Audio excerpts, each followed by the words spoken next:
नमस्कार। BSc IPF की श्रृंखला में आज हम बात करेंगे प्राइस सेंसिटिविटी इस विषय पर।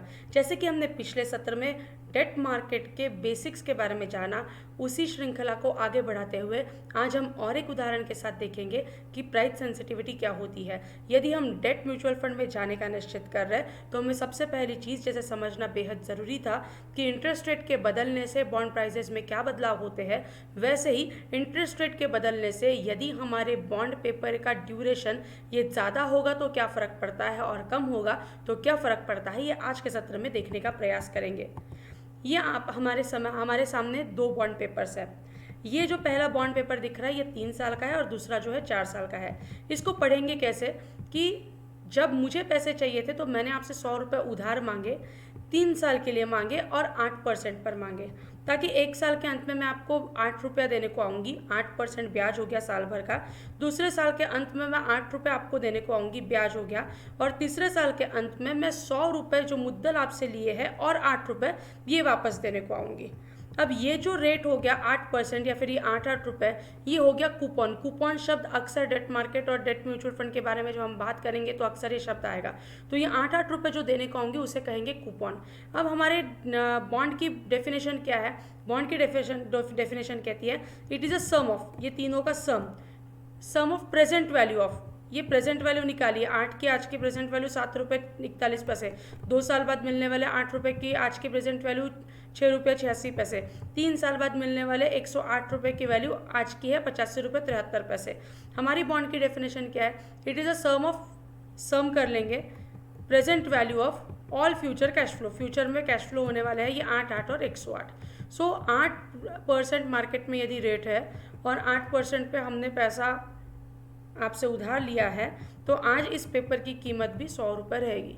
लेकिन जैसे कि हमने पिछले गणित में देखा था, यदि इंटरेस्ट रेट बढ़ते हैं तो बॉन्ड प्राइस में बदलाव आए। इंटरेस्ट रेट बढ़ने की वजह से बॉन्ड प्राइसेस कम हुए। इसके 3 कारण हमने दिए थे।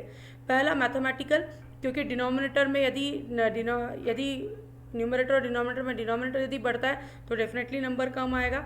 दूसरा लॉजिकल, कि आप सोचेंगे कि अरे मैंने 8% वाले में निवेश कर दिया कि यदि आज मैं रुका रहता तो 9 रुपये, मुझे 9 रुपये वाले कूपन में मैं निवेश कर पा रहा था, मुझे 9 और 109 मिले रहते।